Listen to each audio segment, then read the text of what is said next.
Bismillahirrahmanirrahim. Assalamu alaikum, students. I hope everybody is doing great.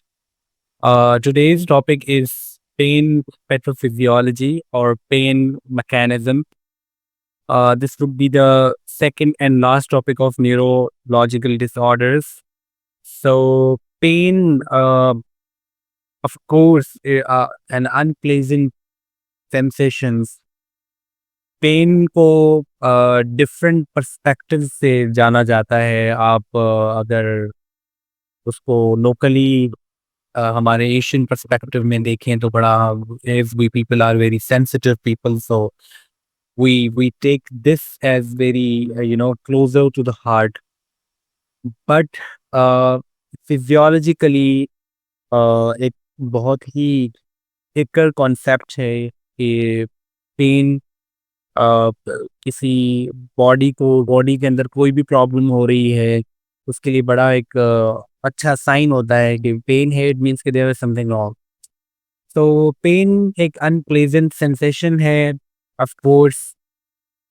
और मुझे mark एक minute marker खोल देने दें।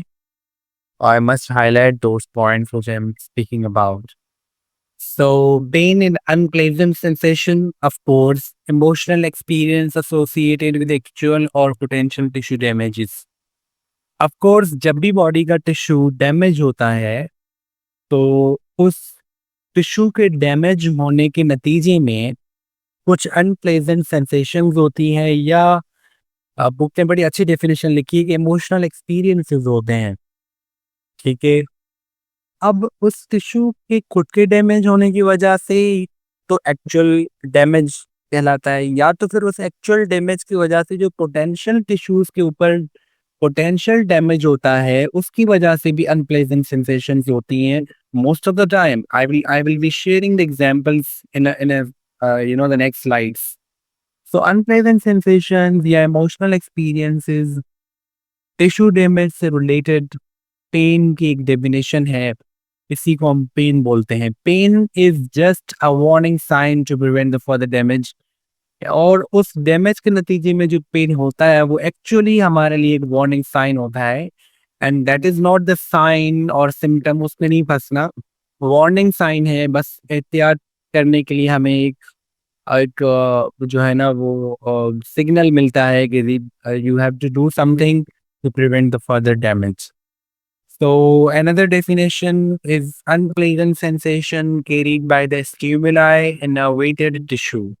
यानी वो टिश्यूज जिनमें नर्व नर्व जो कि इनर्वेटेड है या जिनमें नर्व्स की ब्रांचेज हैं, और उसमें किसी किस्म की स्टिमुलस होती है और उसकी वजह से अनप्लेजेंट सेंसेशंस हो तो उसको भी हम पेन बोलते हैं।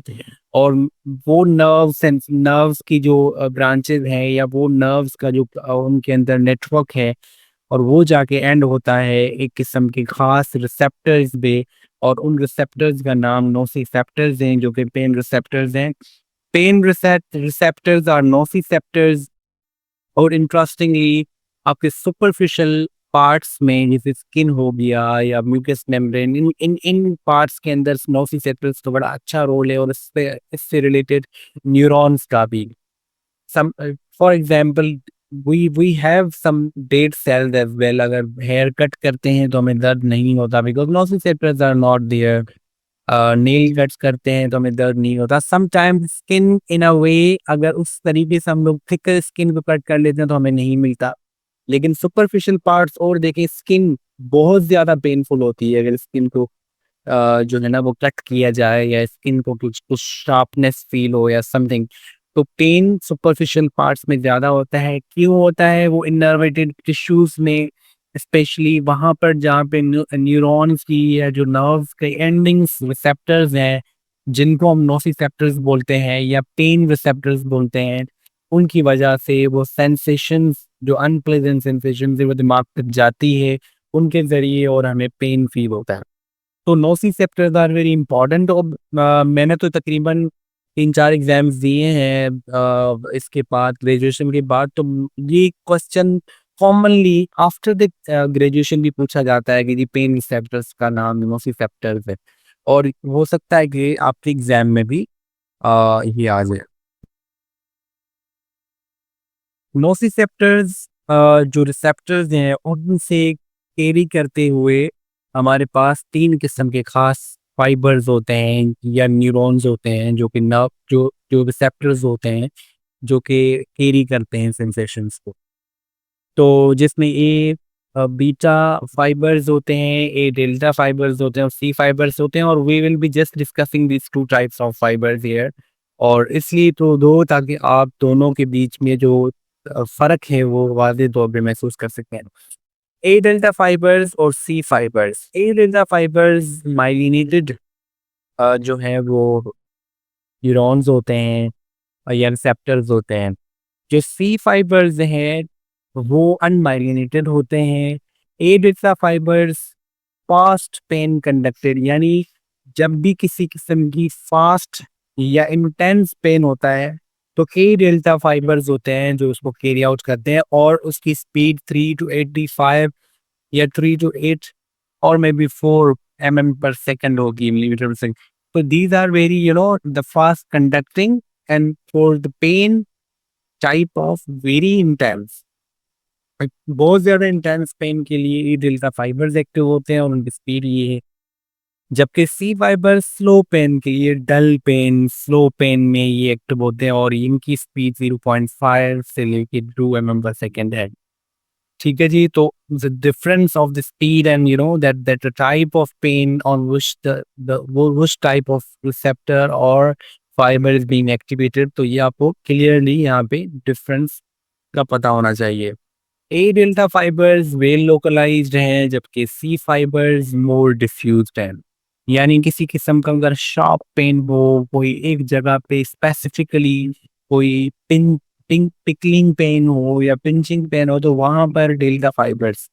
जबकि diffused pain inside the body organs के पेन में स्पेशली जो पेन होता है वो डल डल और डिफ्यूज्ड पेन होता है। तो more diffused pain are being carried by the C fibers. This A delta fibers are associated with the sharp, as I discussed, they are associated with the sharp, brief, and stinging pains. जबकि C fibers are associated with the dull, burning, aching pain, prolonged pain. ऐसी चीज जो कि prolonged हो। कोई pen होते हैं ना कि भाई हमें पता है कि ये साइड में और डल सा पेन होता है, बस है क्रोनिक पेन होता है, बस ठीक है हम चला लो। जो शार्प पेन होता है ना वो हमसे बर्दाश्त नहीं होता। We have to keep resolve that problem to avoid that sharp pain. A delta fibers are excited by the mechanical hub. Definitely tissue damage mechanical injury से जो होगा वो बहुत ज़्यादा शार्प पेन कॉज करता है। यू कैन इमेजिन इवन कि कोई किसी का हाथ कट गया या किसी का एक्सीडेंट हो गया या मैकेनिकली फिजिकल इंजरी होती है तो definitely this is very disturbing comparative to those pens who are very dull and the pain of burning sensation, the pain of aching in the muscles, or maybe the pain which is very prolonged. We are being, familiar with that pain, तो हमारे लिए मसला नहीं होता है। So this type of pain is being excited by mainly the chemical stimuli जिस तरह burning में है। अब हाइड्रोक्लोरिक एसिड अगर स्टमक में बढ़ जाए तो this will cause the burning and that burning is the dull pain and the stimulus would be the chemical. Why chemical? That HCl is behind. So the reasons behind the injuries or tissue damages for the C fiber activations are chemical stimulus or persistent mechanical. Some mechanicals are very persistent mechanical. For example, ये ऐसे ही है कि एक पेड़ किसी गाड़ी के नीचे आ जाता है तो वो आपका मैकेनिकल इंजरी हो गई। लेकिन वही गाड़ी का जो टायर है वो हमारे पैर के ऊपर आहिस्ता आहिस्ता आहिस्ता आहिस्ता करके रखा जाए और फॉर मेनी ईयर्स तो may be you just imagine कि वो जो मैकेनिकल स्टिमुलाई होगा वो बहुत persistent and that is very similar to that dull pain rather than एकदम से जो डेल्टा वो जो मैकेनिकल इंजरी और शार्पनिंग ऑफ दैट पेन है होता है। So this is a very clear difference between these two types of receptors, which are called nociceptors.